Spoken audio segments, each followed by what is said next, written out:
Score, the podcast. The only show taking you inside the studios of the world's most celebrated composers and musical storytellers. Presented by Spitfire Audio. I'm Kenny Holmes. He's Robert Kraft. Yes, I am. Isn't it nice to hear presented by Spitfire Audio? I love that. It's always great. This is Score the Podcast presented by Spitfire Audio. And, you know, we were done with season 2. Robert was sleeping. I was. He was napping. And who did I call? Dr. Sleep. It's like we wrote it, because we have the Newton brothers who have scored the really interesting film, I'm sure, because of who's involved creatively, Dr. Sleep. And it comes out November 8th. November 8th. Yeah. We want to introduce Matt Schrader and Carol. Hello. Hey. Composer Carol on the mic. Hello. Yeah, we were done with our season, but we got the opportunity to chat with the Newton brothers, and we couldn't pass it up. They have the big sequel to The Shining coming out. Yeah. Dr. Sleep. It looks so cool. These are the composers of Haunting of Hill House, which I was a huge fan of last year, and we wanted to get them on last year, but they got super busy with this project, and we decided to wait. And so here we are, and we have this bonus episode for you, and we're very excited to have these guys on. Are they brothers? That's a great question. We can ask them. Are they both named Newton? The Fig Newton brothers, I think, is where they started it. And so that'll be cool. So it's our bonus episode this week. Yeah, these guys have a lot of horror films out there. They did Hush. They're doing The Grudge. Nice. And they're also going to do the sequel to Haunting of Hill House called Haunting of Bly Manor. Okay. And so everything Mike Flanagan's doing, the director, is just crushing it. And it's exciting to see because a lot of times horror films are corny. And it's nice to see some really cool stuff. Haunting of Hill House, if you haven't seen that, it's the perfect season to watch it because it's fall and it's Halloween. Spooky stuff. So we're going to have them on. We want to remind you about our presenting partner, Spitfire Audio. If you're a composer listening right now, you probably already know about Spitfire, but they make sample libraries with different instrument packages to help elevate your music. As we all know, you can never have too many instruments at your fingertips when you're writing and composing. You can elevate your game, maybe win an Oscar at some point, like some of these films we're looking forward to. I thought we would just mention these since this is kind of a one-off episode, a film we're all looking forward to at the end of this year because we're getting into this award season where everyone starts, at least in New York and LA, they start rolling out these, the billboards come out and they show this movie. And we talked about it a little bit earlier this season with Marco Beltrami, Ford v. Ferrari. So excited for that. I'm actually looking forward to both seeing and hearing It's a Beautiful Day in the Neighborhood for a couple reasons. Yes. Of course, Tom Hanks is wonderful, and it's a wonderful story. I actually had the privilege of working with Marielle Heller and her brother who scores her films, Nate Heller. Oh, yeah. And Nate did Diary of a Teenage Girl, which was a really great, really interesting movie that had some animated sequences in the middle of a live action film that were very imaginative. And Marielle's a great director, and I know that film's going to be great. I mean, yeah, the reviews are really good. Tom Hanks is Mr. Rogers. I got to say, this is such a bandwagon answer, but the new Star Wars, Rise of Skywalker, John Williams score. I'm so excited for I don't know what to expect from the film because it's split a lot of the audience, Is it as good as the original? A lot of people don't think so. I personally don't think it's quite what the originals were. But interested to see how the story comes out. And the music, it's got to be spectacular, right? This is the end of this John Williams era for Star Wars. He says no more after this. Epic. I love how on the anticipated releases list here we have, it's the composer is listed as Maestro. It doesn't say John Williams. I don't think anyone would argue with that. I love it. We all know. There's another film coming out called Knives Out, which I saw the trailer for, and it looks crazy. Yeah, have you guys seen the trailer for this? A lot of Yeah, I saw it, anticipation for Knives Out. Yeah, that's going to be cool. Scored by Nathan Johnson. Yeah, Nate Johnson. Yep. So should be a big career move for him as well. Mm-hmm. And then when does, and I don't know, is it Tenet? Tenet, it doesn't come out till July of next year. That's the new Christopher Nolan movie. And he's working with Ludwig Göransson on that. And it's they released John a trailer. David Washington. Yeah, the trailer. Yes, I and saw it's the trailer. it's as little as you could possibly put out about a thing. It's classic Chris Nolan secrecy about stuff. Like one I have shot. no clue what anything there is except they have this rotating logo. So it's going to be something kind of trippy, but And excited for that. What's the word for when a word is the same backwards as forward? Palindrome. It's a palindrome. Yes, that's right. And the you're other right. movie I'm excited about this year, just before we go to the break here in the interview, is The Irishman, Martin Scorsese's new film. yeah. And he's got an amazing cast in this thing. It's going to go to, I think it has a limited theatrical, and it's coming out on Netflix shortly after, or it might be the same day, same as the as El Camino. It might be the same situation there. With music by the gentleman that does all the music for Martin Scorsese movies ever since The Last Waltz, where they became friends, Robbie Robertson, who takes care of finding the songs and doing the interstitial music. So he's involved, I know, in The Irishman. Yep. And also, of course, the great member of one of my favorite bands, The Band. Yep. So- and that is November 1st. So that's this good. week. Very cool. We're going to take a short break. When we come back, we're joined by the Newton Brothers. They got Dr. Sleep coming up November 8th. Stick around. We'll be right back. Hey, I'm Robert Kraft. I'm here with Kenny Holmes. Are you getting all that additional cool material that we have online for Score the Podcast? Kenny, where do they find it? Twitter, at Score the Podcast. Instagram, at Score Movie. Facebook, Score, a film music documentary.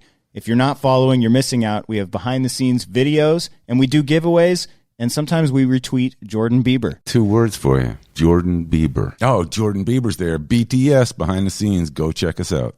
Hi, this is Nicholas Bertel. You're listening to Score the Podcast. And now, let's get back to the show.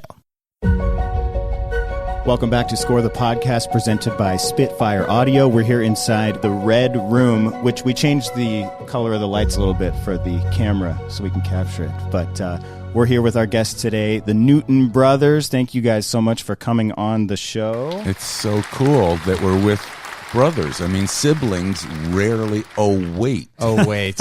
Yeah, we need to know, what's the story? Neither of you have the name Newton as first and last. I think your middle name, Taylor, is Newton? Which is just to throw you off. Yeah, just to make it more confusing. I like it. The proper introduction, Taylor Stewart, Andy Grush, the Yes. Newton Brothers. Can you please tell us why you're called the Newton Brothers to start off so we can clear the air? Well, I think at the time we wanted just one singular name to write under, and I think that's what kind of was the impetus behind it. And then we both big fans of Isaac Newton, and we just kind of wanted one name, and it stuck. And then next thing you know, that's what everybody's like. Oh, we want those guys. So that's kind of how We were also hustling hard as you do in anything you want to do in life.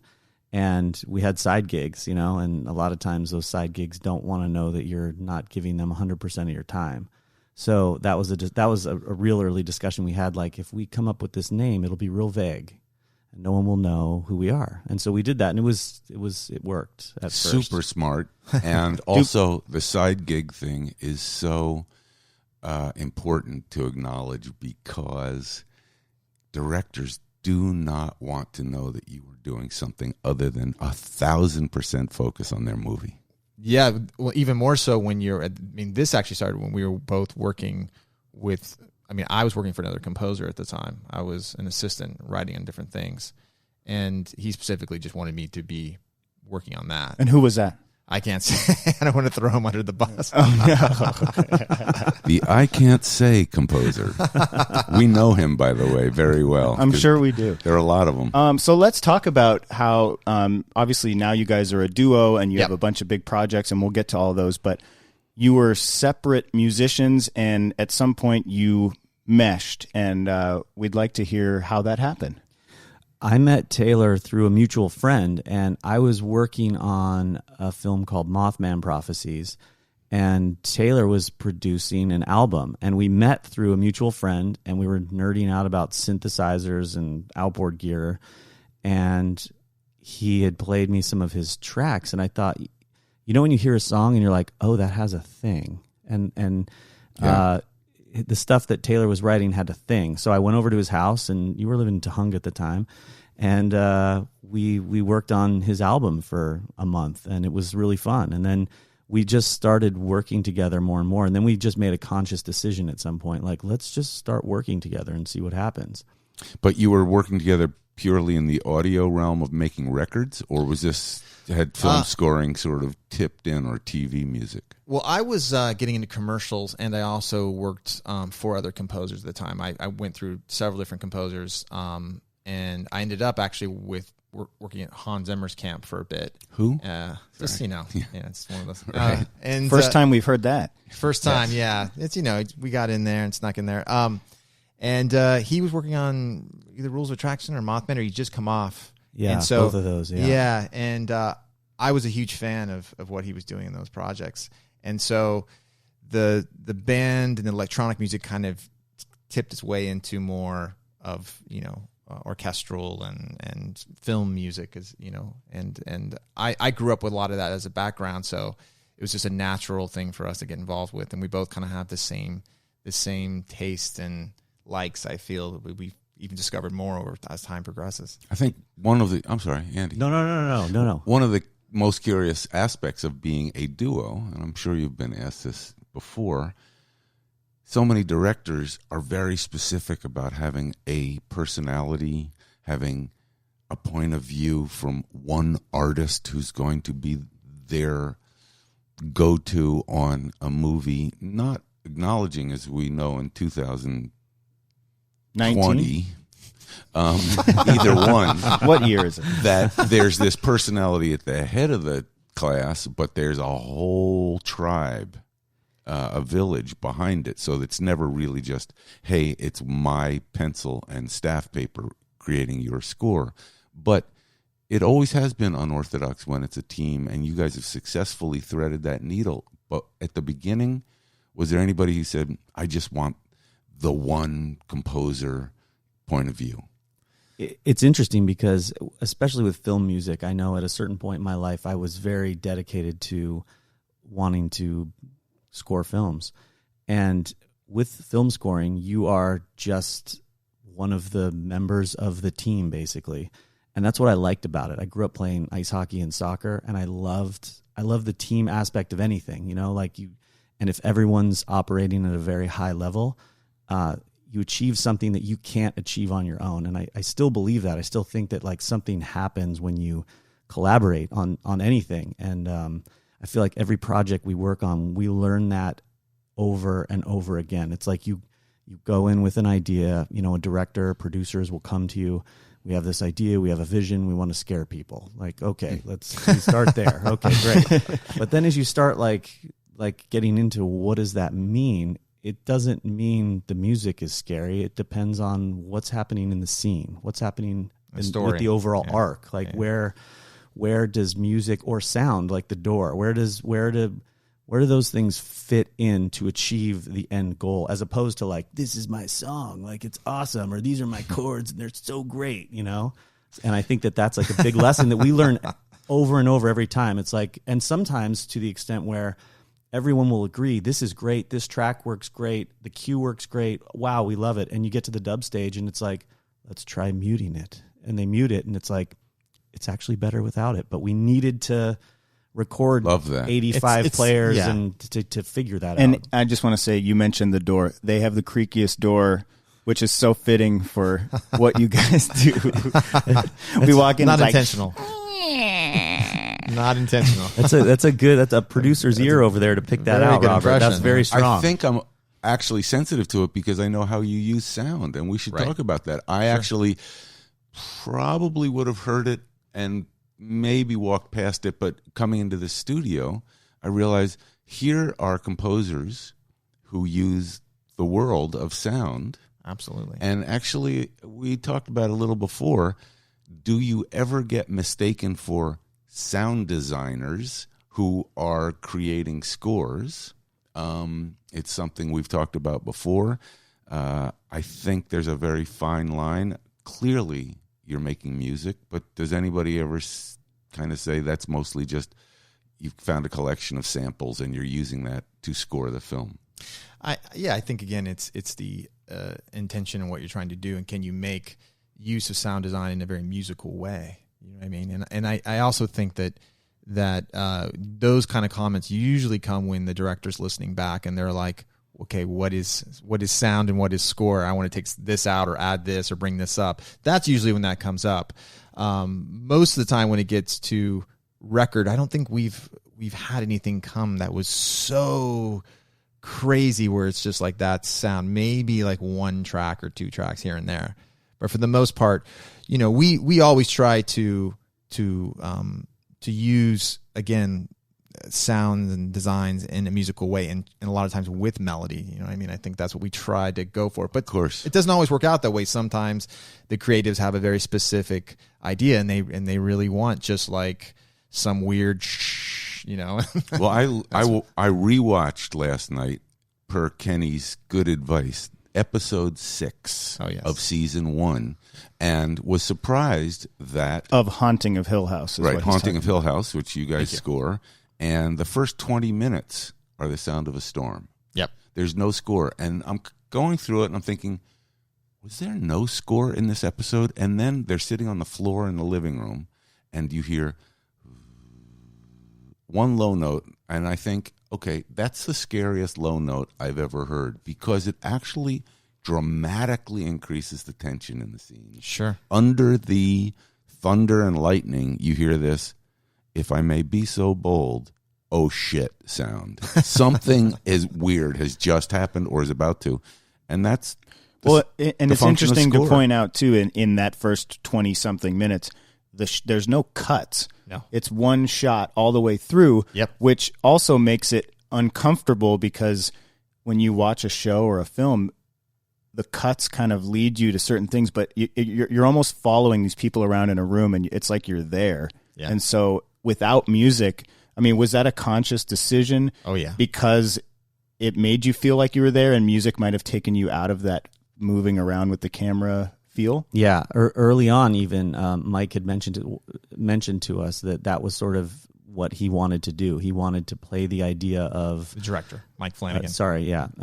He wanted to play with the idea of being empty at the front of the show, because then when the music comes in, it's that much more impactful. You don't even recognize that it's not there. You've got the storm happening, and you're so engaged in what's happening and the motion of the camera and the characters in the story that you kind of forget. And then you've got the low note comes in on its own. And then gradually, a little bit later, there's a single piano note that comes in, which we thought that we were going to get fired when we sent it, because we were they were shooting the episodes, and Mike had asked us to be as sparse as possible. And when you sparse as possible in the context of visuals is one thing.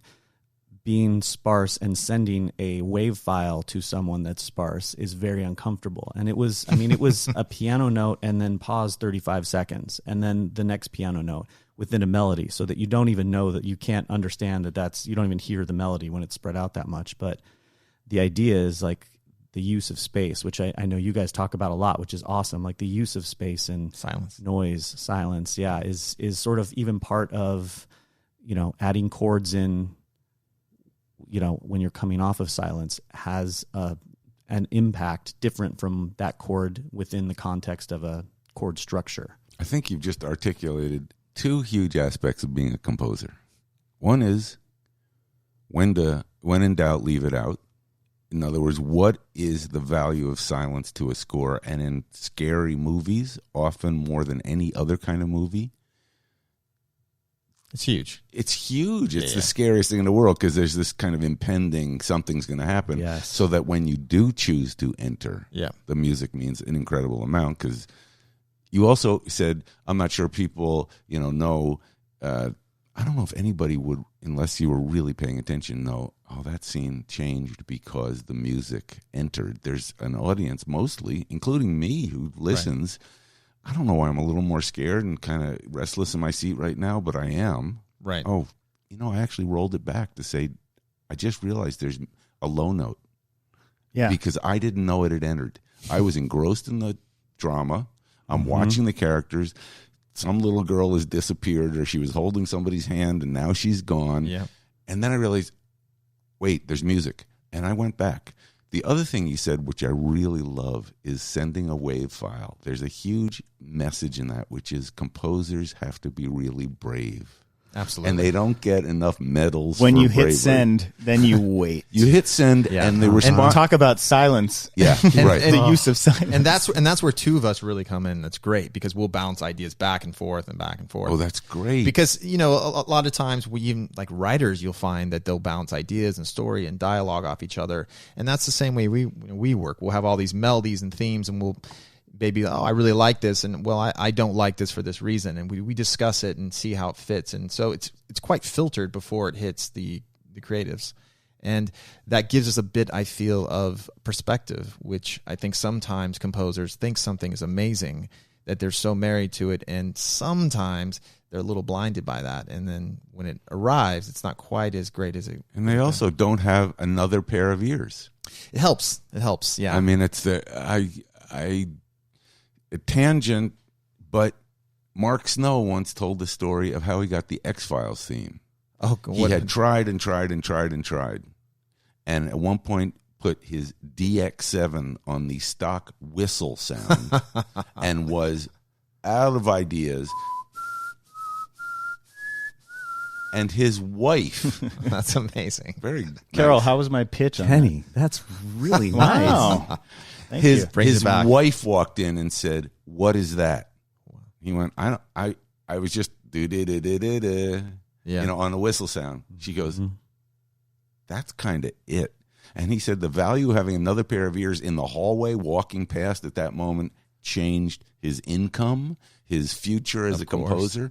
And it's the value of having someone else to hear what you're doing when you don't really know, is this it? You guys are lucky. And I like the fact you said writers, because it reminds me, why wouldn't composers collaborate? You have writing pairs all the time who Absolutely. write comedy. I was just that was my next question for you guys is a lot of composers talk about how they sit in a room all night and they're sweating and they can't sleep.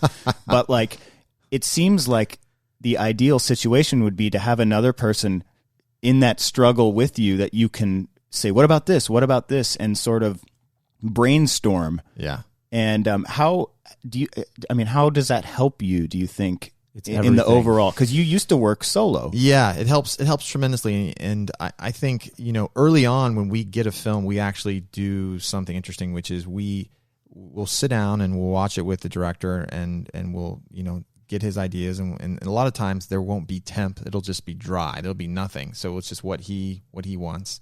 And Do you prefer that?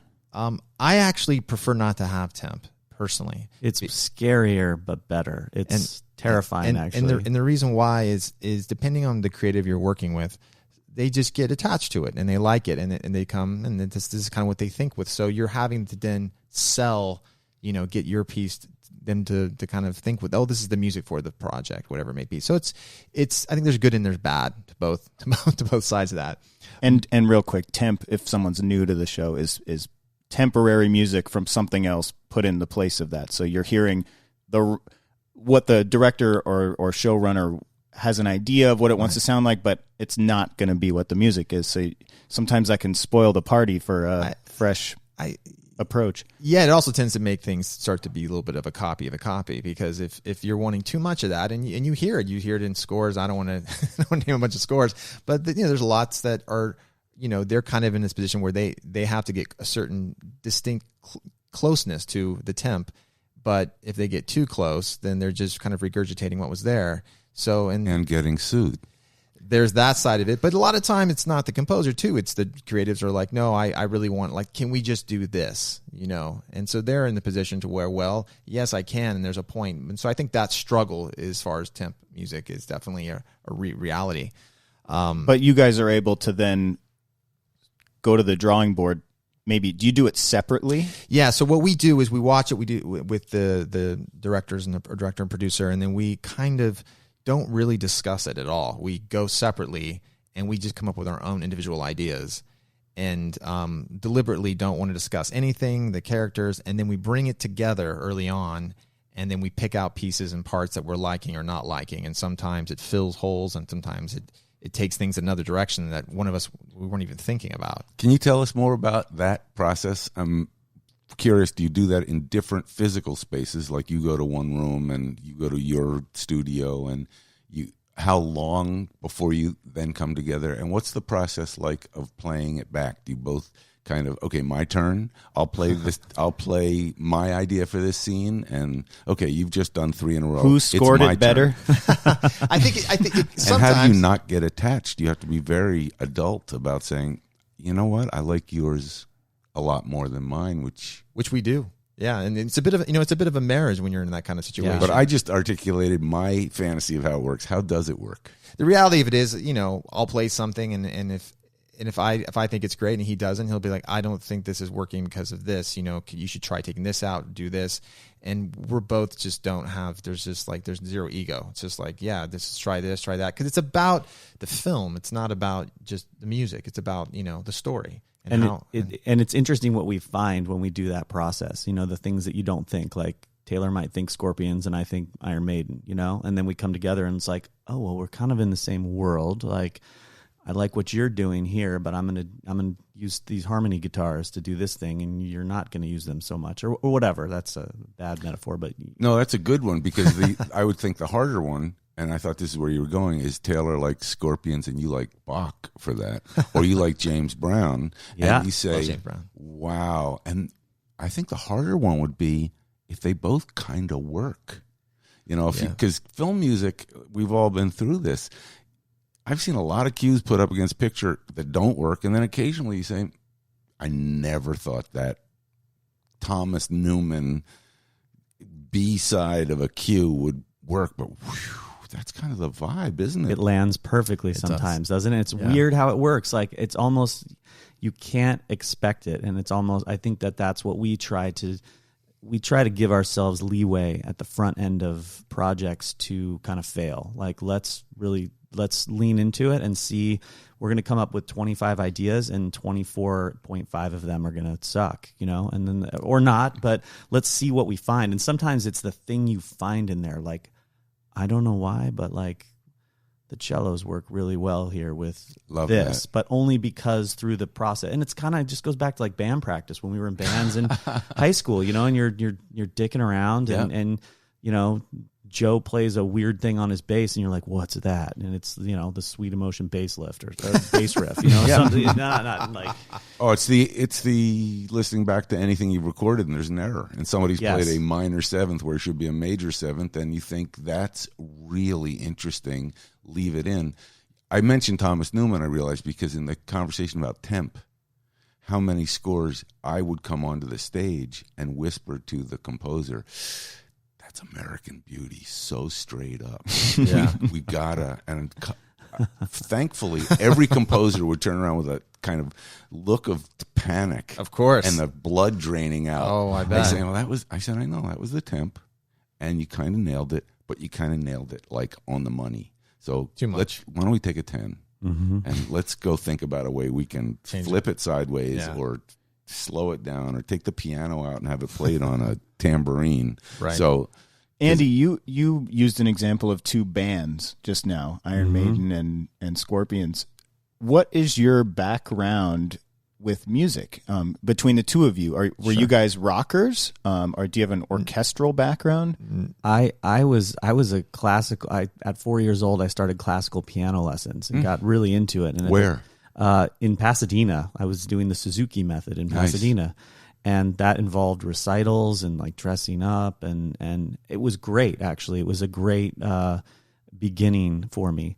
And then you've heard this story 1,000 times. It was, I was born in 1974, so I went to see Star Wars with my dad, and here we are, basically. I know that that's not terribly exciting, but that did it. I went to see Star Wars, and I remember we were late to the movie. We got there in the dumpster scene, where they're in the trash compactor. Ooh, scary. That's where I started the movie, and I walked out of that and just thought, wow. And my uncle at the time, he was a piano player in town doing sessions, and he came over to the house one day and played the main theme. He played a much better version, but he showed me the plunked out version that I could play with just 2 hands, a real basic main theme, and that was it. I was off to the races. Like that's what I wanted to do. At the same time, my parents bought me the Star Wars soundtrack and Billy Joel's 52nd Street. Did you have a lunchbox? I was into what's that? You have a lunchbox too. Lunchbox too.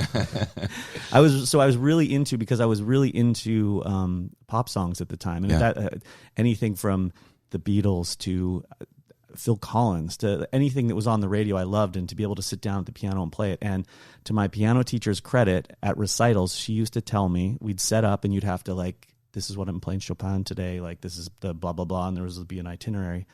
And she'd tell me, go up there and just play REO Speedwagon. Nice. Love So that. the itinerary would say that I'm playing Mozart's Prelude in F, and I'd get up there and I'd play an REO Speedwagon song. And it was not well received, obviously, because those things are very serious. But to her credit, she saw like, hey, I see that he really likes that. And she had made a deal with me. First 30 minutes of the piano lessons, classical, technique, everything that I do. And if you do a good job every week, the last 30 minutes, I'll teach you pop songs, movie tunes, whatever. That is wonderful. It was and epic. God bless that teacher. Yes, That's she just was being amazing. Open. I had the opposite, and it made me leave piano lessons forever. If I didn't play what was on the page, Yeah. I'd failed and go home and practice. And I just wanted to play. For me, I A lot wanted of to them play are like that. Taylor, the whole Rubber Soul record, top to bottom, because I loved every song to death. And I'd figured out some of the chords. That's but cool. my piano teacher wanted nothing to do with it. That's great. Are you classical as well? Yeah, for me, I kind of took it for granted early on. My mom was an opera singer, and my dad was a songwriter, and he played like country music and toured with bands. So I had a really weird kind of, I would say, genres was very wide and broad. My grandfather played in symphony, and so my mom was very like, I'm going to teach you piano, and I had piano lessons and singing lessons, and I got into more choir when I got older, and but not into the depths of the realms. This guy didn't go to like have recitals and stuff. And then when I was about 16, I became pretty obsessed with like electronic music. 15, 16, and then that was it for me. And I've been kind of trying to write different scoring films and stuff based off, like, I think I had an Amiga computer at the time. Like I had one too. Oh, did you? I did. I was so excited by them. I really did. Yeah, I was too. Yeah, they could do some kind of little musical, They could. artistic things. yeah, And it was I got it and thought, I'm in. yeah. But it was extremely limited. It was, yeah, and that was kind of my entering into electronic and music and film music. Well, we're sitting in the red room here, and we're surrounded by instruments. So you guys must play more than piano and keyboard. We do. How many instruments do you play collectively? Do you know? Oh, Collectively, oh man, I don't. All. we do play a lot. I think that my piano lessons turned into, this isn't cool. I want to add something to it. And my dad had a How guitar dare you. around the house when I was like 9. I started playing. I was guitar. waiting for the rebellion How story. dare Yeah, you. it comes with all of us. I Yeah, love piano. yeah. How dare you? But then that turned into saxophone. I took saxophone lessons, and then I inherited a clarinet from my grandfather that he got in World War II when he was stationed in France. It's all kinds of crazy. And then my brother was playing drums in high school, so there was a drum kit around, and I was in. So it just kind of everything. And anything that makes noise. Oh, God, I really understand that. It's just And I fun. think that It is fun. a lot of folks that are musical, just organically musical, it's like being organically athletic to some degree. You're kind of better than the average bear just picking anything up. I mean, I understand what you're saying. Sometimes, there's a whole degree of difficulty with wind instruments or getting course. the reed correct. Yeah. But guitars, pianos, there's certain things you can kind of plunk out Louie on a lot of different instruments. That's what I go to. That's my go-to. Always my go-to. Yeah. Started out. Do I remember, or did I dream this, that there's a clarinet falling off something and hitting a guitar? That was your clarinet. Yeah. Yes, that's it. Yeah, there's all kinds of interesting. Yeah. Should we save that for after the break? Come back with clarinets, guitars, and door squeaks? That sounds good. We'll be right back. That's actually the name of my next record, I think. Clarinets, guitars, and door squeaks. Robert's going to take us to break right there. There we go. We'll be right back more with the Newton Brothers when we return. Steven Spielberg and George Lucas. What about Strange Lands and Escape from the Everyday? It's brilliant, George. Before anyone knew them by name. Who's a good boy, Indiana? 400 grand? Let me explain. George, that's our money. Blockbuster. Everybody, take cover! following the spectacular failures Sir, are you all right? and the unexpected triumphs. I told you, George. I told you. A 6-part immersive audio series. Blockbuster.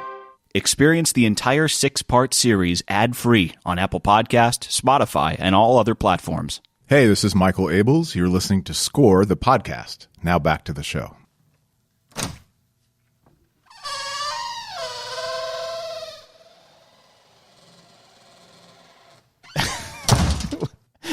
Welcome back. We might get thrown out of this building. Robert slamming doors. That was the squeaky door. We felt like we should play us back in with the horrific sounds of entering your studio here in the Red Room. We should talk to Spitfire about making an instrument out of that. I love that. I love our that. sponsor. Do you guys use Spitfire? Oh yeah. Those guys are great. They're awesome. We've met with them. Yeah, they're great. They're awesome. About a giant. Yeah, we recorded some interesting stuff for Dr. Sleep. Bizarre some stuff. Real weird stuff. Yeah. Ooh, we could make a kind of horror file. And I think that squeaky door, first of all, there's enough notational information in there, melodic information, that squeak. Yeah, 100%. That you could just manipulate it forever, just like everybody manipulates We could squeaks. turn it into new age music. this is a big year for horror films. Yes. Not only are there a lot coming out that are doing well at the box office, but they're good. There's a lot of good horror stuff coming. helps. Yeah. It's like kind of the year of the return of horror films.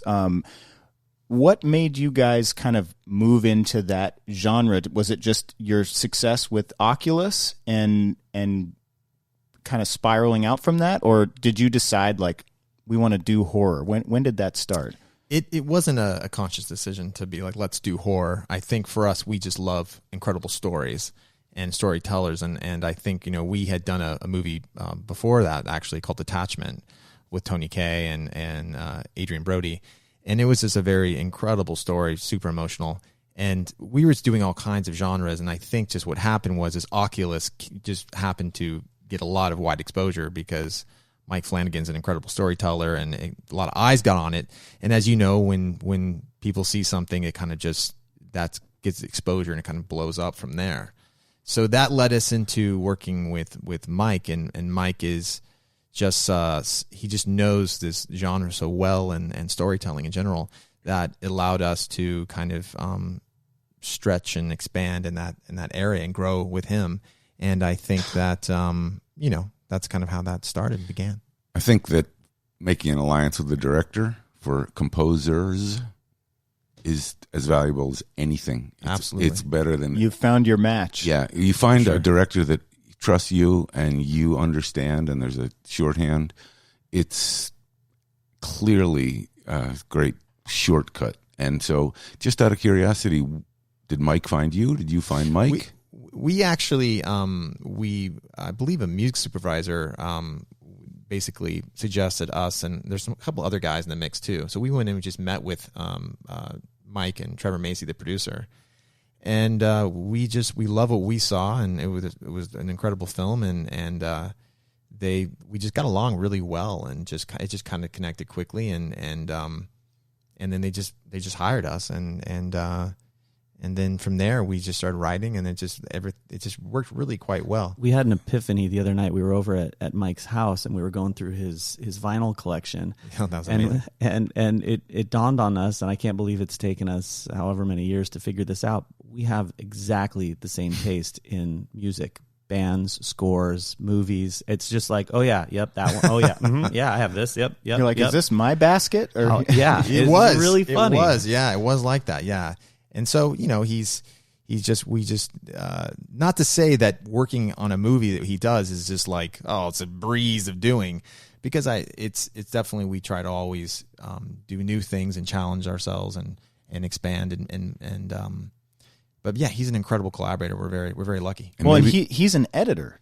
And he's also musical, right? He's very musical. He's an incredible piano player. Yeah, he's very musical. So rare and wonderful. Yeah, and a writer too. He's a great writer as well. How does him being an editor turning into a director, does that help you guys in your collaboration process? Because he's used to piecing stuff together, maybe to score or no, presuming what's going to come from a score.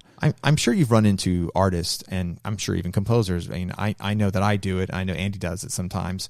But you get guys who will at least write ideas or slight melodies, sometimes whole compositions in their head or whatever. Mike edits an entire movie, I'm quite certain, to completion in his head, like done, framed. I just feel like it's very, very exact. He told us shots that would happen in Dr. Sleep while we were on the dub stage of Haunting of Hill House, and Dr. Sleep is now done, and he executed to a T everything he talked about on the dub stage. That is someone who's born to direct. Yes. Who can see that. Yeah, he's definitely. And the irony of the fact that he has an episode with no edits. There you go. Is like having Yo-Yo Ma bring a cello to the stage and sit next to it for 20 minutes. It really I love is. that example. It really is, yeah. I did want to spend a little more time on that, on the show for one, but that episode as well, because I know that that whole episode was written based on shots and the set design as well, right? Episode 6, Two Storms. Exactly. That is correct. Yeah. When we went to visit them on set, it's funny. We got there and it was the first thing Mike wanted to do was to show us the set and how it had been built. And it's incredible, like to see how they built that for, the shot to have even like when the window blows in, and the camera has to like go through the banister of the staircase and go down to get a shot of the kids downstairs, then come back through the banister, close the banister without hearing anything, and then everyone's changed clothes and they're in a different hallway. And you're dealing with kid actors, which is the most astonishing thing for me to watch is everyone has to nail it like a play. And when you're 19 minutes in, people are probably sweating like, but I don't want to be the one to screw this up. Yeah. How many takes did you get the... Well, he was telling us on the dub stage this amazing story, and I'll get some of the technical things wrong, so forgive me. But basically, in that episode, you have to do full takes, and everything has to work just right, from the choreography of the camera and the rig to focus the pulling, lines. everything. Exactly. That was the question I asked, like about that focus pulling situation. But apparently the rig that you have the camera and the gear on, it's called something. There's a wheel on it. And there's wheels on it. A dolly, maybe? Dolly, but it's like basically a table with wheels that I think the DP sits on it. And anyway, this thing needs to be very agile and move through all these shots. Well, one of the operators came up to Mike. They broke for lunch, and he came up to Mike and said, I don't want to ruin your day, but the carpet has ruined the bearings. At some point, the bearings are going to fail and the cart will just stop. And Mike said, well, what do we need to do? We need to get another part. And he said, I already called. The parts are in New York City. They can be here tomorrow. Oh. So I asked Mike, and Mike's out having a smoke break at the dub stage. And he said, I said, did you tell the cast? And he said, no. We went to lunch. And I just kept it real positive and said, like, all right, let's get this. And the next take is the one that's in the show. And the cart broke as they wheeled it off the set 2 minutes later. Broke. Done. It's unbelievable. It was very... Mike tells the story. It's incredible. It's great. It's so nice, and it's Providence kind of showing up at the last minute to say, we got you. Yes. Yep. We got your back. What was the discussion on the sound of that show? Because it's very musical, and it's not the standard horror where it's just like a murderer. This is family struggles and addiction and losing a parent and all these things mixed with a terrifying house that's haunted. What was the initial discussion on how Mike wanted the sound of the show to go? Well, he definitely... he, even though it was scary, it was more about the story. It was drama and the emotion of the family, and so we were playing on those elements, and we wrote themes and motifs months before we actually saw anything. So we were just writing, and we came up with some tonal ideas and melodic ideas, and then we would just send it to him, and we would just get feedback, and we would just go from there. And that's kind of how it's done. Here's a little clip of the main theme, which is awesome.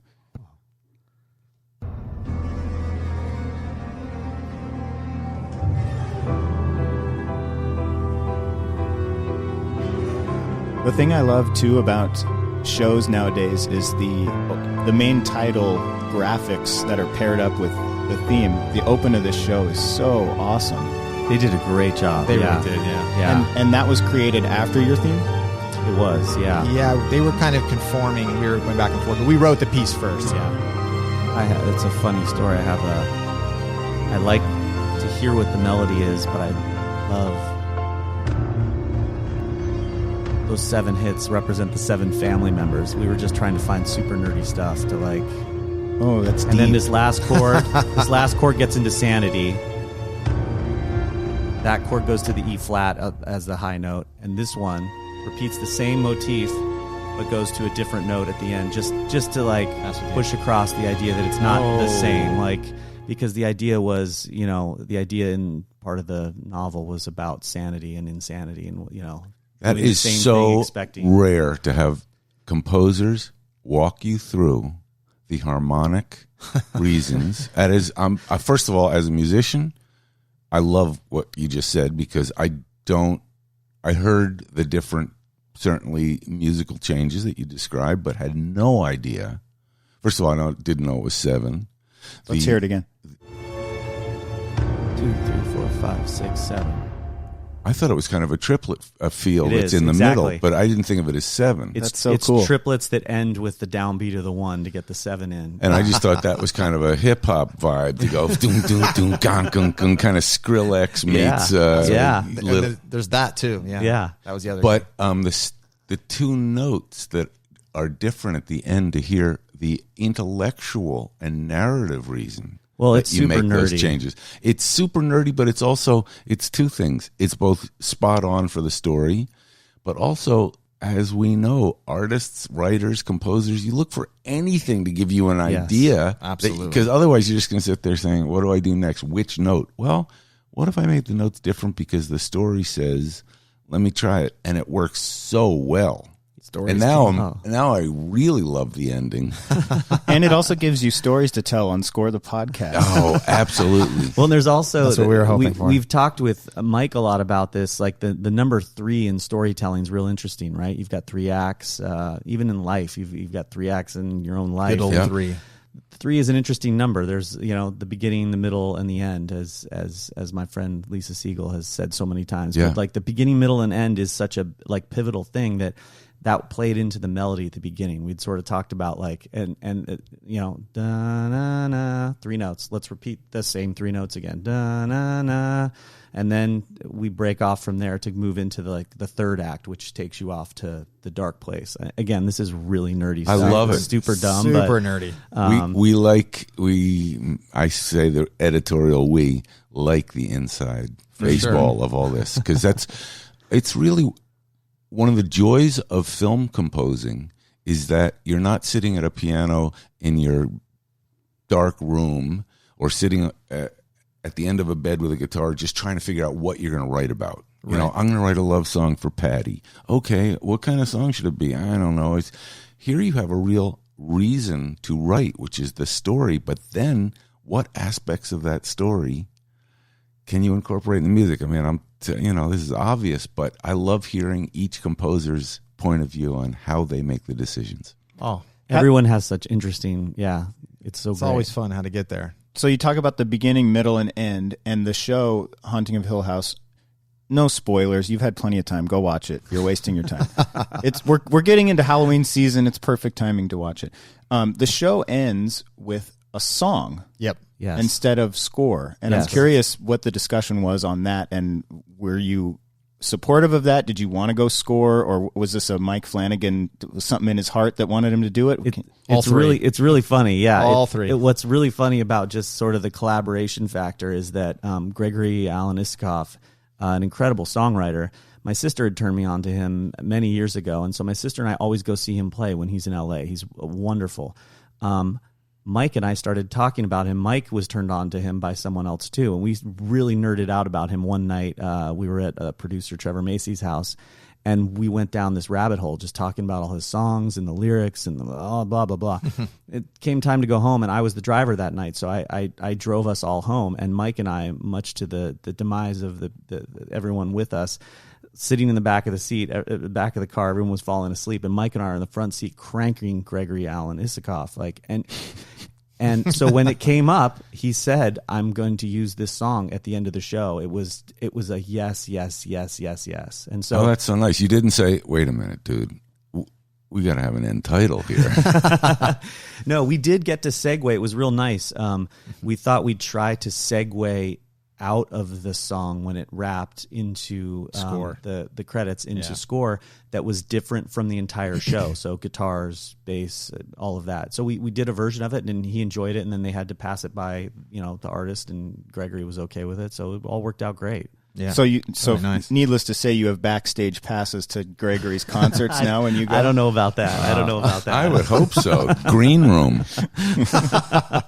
I have a couple questions before we wrap it up. One is, strangely enough, your very success in this genre can sometimes be a burden. Sure. Because a lot of composers will say, I'm known for doing one thing really well, but as I know, and I'm certain, you're capable of all kinds of genres, right? You could do a 100%. rom-com, you could do a sci-fi movie, and you could do a thriller. And right. I know a lot of really great composers who would come to me and say, I'm pigeonholed. I'm an action guy, right? And I really want to do like a little. Do you have any romantic comedies I could do? And it was a hard pitch because they'd say, "Well, doesn't he do all those big action movies?" Do you find that has come up yet? Have you presented yourself for a movie that's completely away from horror, and they say, "Aren't those the horror guys?" I think, people who don't know you and producers and other places, I think that's obviously, they look at your resume, they look at your work, and that's obviously, sometimes those thoughts come to mind. We do have other projects that we've done, obviously, but we have also a core of directors that aren't all, genres, which helps balance that. So that allows us to kind of get it into other, like we did Extinction, and we're good friends with Ben Young, who is an incredible director, and that was just straight up sci-fi, dark, and so there's stuff out there like that we're doing, but it is definitely, that has come by us as a great point. I mean, that does happen. It's real hard, yeah. Even John because talked about it.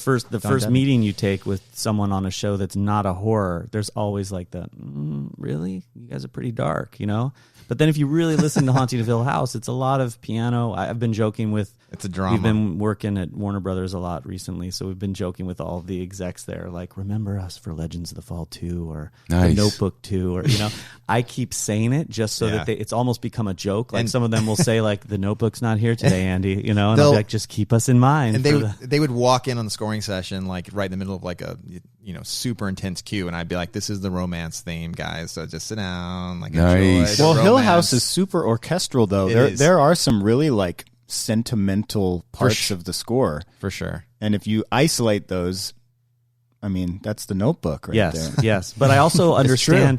I also understand that, like, The Exorcist for me, that movie is.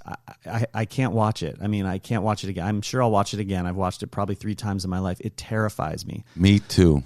Terrifies me. It's intense. I can't do it. And so I understand. I have a lot. My brother, who I'm really close to, has just told me, dude, I watched the first 30 minutes of Haunting and I stopped. I can't do it. And so that's an interesting thing, because a lot of people, if my brother, let's say, is a producer and wants to hire us to do Garfield's next movie, nice, and he's presented with us, he's going to be like, no, those guys do horror, even though because he hasn't watched. So it's an interesting. That's a long answer to your point, Robert, but like the horror thing is definitely something that is a challenge. First of all, I did every Garfield movie, and I wish I'd known you then, because they are, in a strange way, horror movies. We'll leave that alone. I want lasagna now. I also had the opposite happen, where I've had a director come to me looking for a composer and looked at a resume of one particular composer, and I guess you can do the math, and seeing that composer had scored That Darn Cat. Yep. And he said, I hated that movie. So I said, well, but the guy's a great composer. That was one of his first gigs. That shouldn't reflect on him. Directors who don't understand music, and you're lucky that Mike does. Oh, definitely. They associate your work with the box office of the film. Yes, period. That's how good or 100%. bad you are. Which is It's interesting that you said Mike was a good musician, and you're lucky because certainly I'm sure you've had this experience where you have a director who says, hey, man, I played trumpet in my high school band, so I understand everything you're doing. Right. Or I played bass in middle school in the band, and so, I'm a musician. Those are the scariest guys to me. We've gotten those too. That's what I do. I played viola in 5th grade, so I mean, so you're you an guys expert. need me for anything. Right. You're an expert on film music. I got this, man. I can tell you why this doesn't work. There's a good short story that I like to tell about Mike. When we're working on Dr. Sleep, we're trying to crack a scene. You're trying to find that thing for a scene. It was at the end of the film, and there was just a small section that we tried a lot of different things, and it wasn't landing.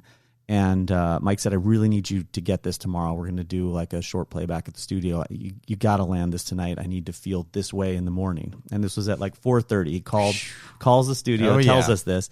It was the night we had that lightning storm in LA. Do you remember this? A few months back. It was crazy. It was really cool. I took some crazy videos of those on my balcony. Yeah. It was insane. So we stayed up all night and worked on it's a 5-minute cue at the end of Dr. Sleep, and we worked on it. And in the morning, Mike called, 7:45, he called, what do you guys think? And I said very honestly, like we were exhausted, like hadn't slept. I said very honestly, I mean, I will never say, 99.9% of the time, I'll never give this answer. I'll always say, I feel great. Sounds awesome. You're going to love it. I just was honest, said, I don't know. I don't know.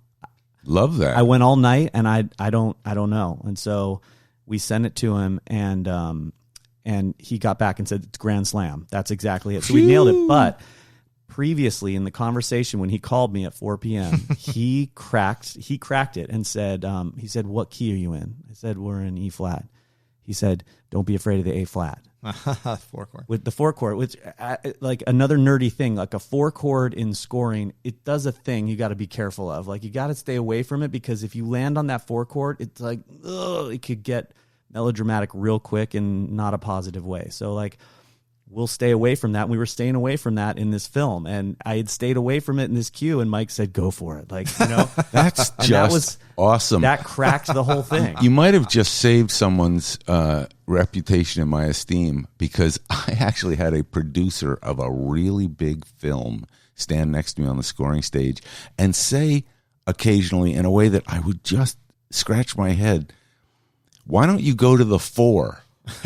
Like at random times. Oh, really? Until I realized that she didn't know what that meant. Oh, okay. But it made her sound kind of like she knew music. So yeah, man. Yeah, like this. Are you going to the 4? And I'd say, well, let's ask, whoever was on the stand. But why?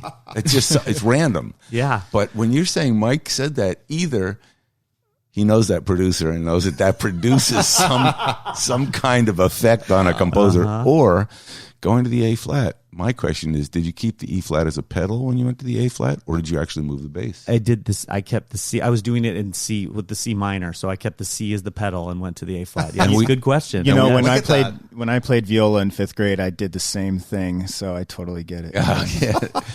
Let's go to the 4. I think that's the 4. name my next record. And Let's go to the 4. The 4 minor. That's all. We could do a whole podcast about the 4 minor next time. I want to get to, you guys have some upcoming projects. We briefly touched on it, but Dr. Sleep, which is the sequel to The Shining, which is huge. Stephen King novel. Have you met with Stephen King? Is he involved in this? Would love to meet him. He is involved. We haven't met him yet. Mike's met him a couple times now. Mike So it's incredible. It's been, when we first found out we'd be working on it, it's the first thing you do is like, at Fast Times, can I swear? I don't want to swear, but in it's Fast okay. Times, Diane Warren was on the show, so there's a precedent. When the guy says, "Oh, my brother's gonna kill us. He's gonna shit. My brother's gonna kill us," and Spicoli says, "Well, what's he gonna do? Like, is he gonna shit, or is he gonna shit, then he's gonna kill us?" Like, that's sort of how we felt when we signed on to this. Oh God, like this is a daunting thing, because The Shining it's The Shining. I mean, and it was 20th century avant-garde classical music edited on top of other pieces of 20th century avant-garde music. So, but then you get over it and you have to start working. Yes. Yeah. And then you have to watch Jim Carrey do the scene as Jack Nicholson. Yeah, we've seen that. Yeah, that's incredible. And try and keep a straight face when you're doing it. Have you been to the Stanley Hotel? We have, yes. Which is in Estes Park. I went to a wedding there last year. That's the hotel that it was. Yep. Yes. Did you know that that's also the Dumb and Dumber Hotel? Yes. I think I didn't hear that. From We somewhere. landed on the moon. The newspaper articles on the wall in there. I was like, right. what a contrast of big movie success stories. That's amazing. What can we expect with Dr. Sleep though? Is there anything you can tell us? The movie comes out in November, early November, but any approach you took, any interesting musical choices or anything? And who's on screen? Ewan McGregor and Rebecca Ferguson. They are running the lead. Let's see. Are there twins? Freaky twins? You can't say. Don't say. I'm scared. I want to say everything, but I don't know. It's in the trailer. Yeah. It's in the trailer. Okay, good. In the trailer, you see twins. I'll Okay, say that. great. Yes. Yeah.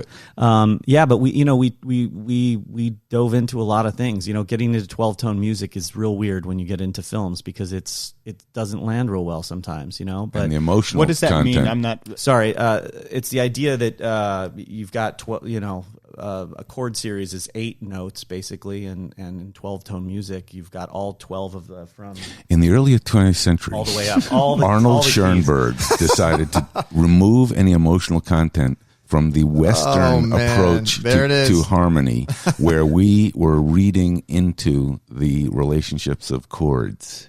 This is what I needed. In such a way that we assumed that was the way music was, which had been that way since some version of Gregorian chants, even though those were modal as opposed to tonal. That's true.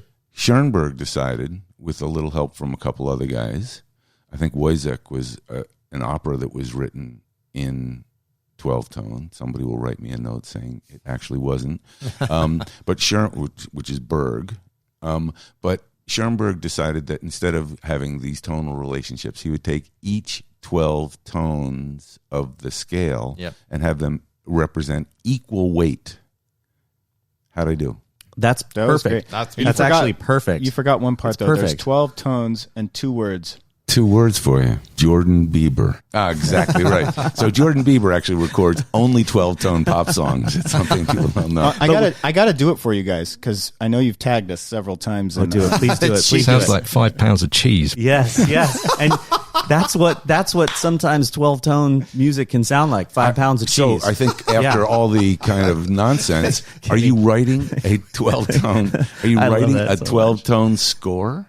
So here's what we ended up sort of leaning into, and I'll do the quick nerdy version again. We got into polychords because I know her. Exactly. She's been kind to us. She's been really nice to us. She has been. Yeah. Real sweet. The idea that if you've got 3 notes in a chord. So let's say, for example, one of the polychords we used was a C minor. So you've got C, E flat, G, and then E major. So E, G sharp, B. If you play those together, if you just sit down at a piano and play them, usually it will sound like 5 pounds of cheese. Right. But the idea in the film was that like incorporating that chord, that as a polychord, and then D minor over G flat major, that's all 12 tones right there. So those 2 chords we use a lot in the film. And we had to balance it. That was the trick. And Mark Graham was great, our orchestrator. Yeah, he was fantastic. Because Mark's the guy. He's the guy. He's the man. And when we talked to him, I had lunch with him 18 months before we had even written any music. And he was great, just saying, like, you just do what you guys do, and then we'll figure it out. And he did. Like, we had chord. When you play polychords, it's real specific. You can't just play it and go like, great, that's it. Or thanks. it sounds bad real fast. You have to balance it. You need the... You mean balance the dynamicals? You need to balance the dynamicals, exactly. And in certain parts of the film, we wanted a different tone. Sometimes we wanted more of a magic tone, which just means certain notes in a polychord need to be a little quieter than others.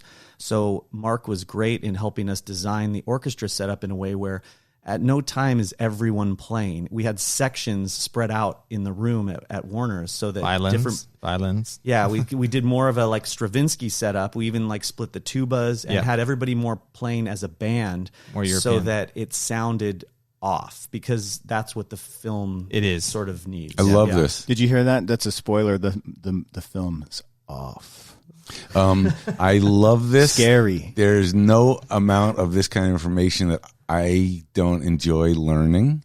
I do have a quiz question for our audience. You can mail your answers directly to Kenny's home address, which we can put on the internet so that he can find a prize in his amazing collection of records. But the question is, how would you describe this chord? C, E flat, E, G, G sharp, B.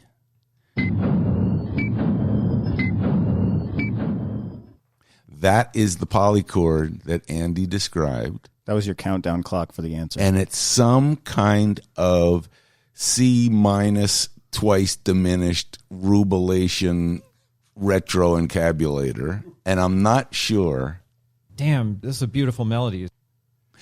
It's a beautiful melody, but that's our quiz question for today. What chord is that? The flex capacitor chord. It is the flex capacitor chord, where I think the Spurving Bailliers are genius. Are genius. Oh, wow. So, gentlemen, in conclusion, we have a lot to look forward to from the Newton brothers. Yeah, and we've got, I think, season 2 is season 2 of Haunting will be. We just went the to the writer's Haunting room. of Bly Mansion. Correct. Bly Manor. Bly Manor. Excuse me. Yeah.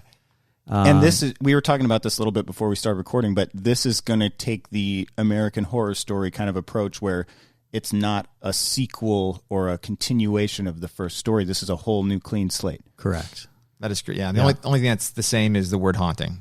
Love that. I wonder how that piece of information will find its way into the theme or the score, because I wonder, the question is, when you say will the 7 beats in that original theme be repeated, or now they won't because maybe not the same family? Will it be the original theme, or is it a whole new theme?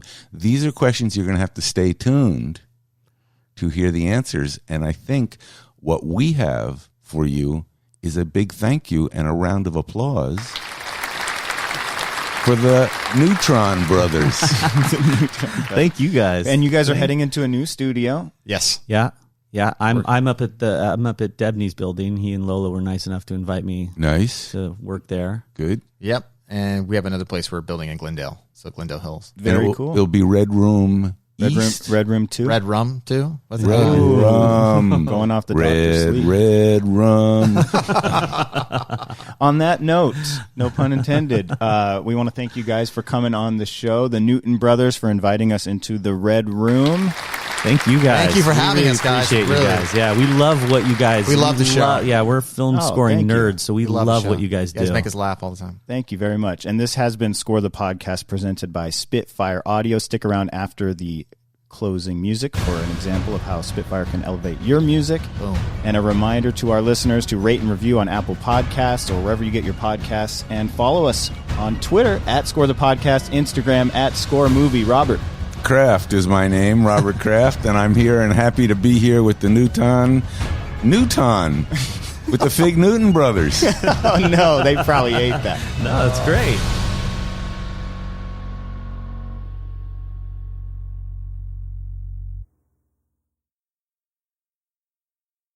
Hey, Score fans, we're so excited for the support of Spitfire Audio. They collaborate with people like Hans Zimmer and the Bernard Herrmann Estate to build sample libraries that elevate your music. Here's a quick example of what some of the sounds sound like.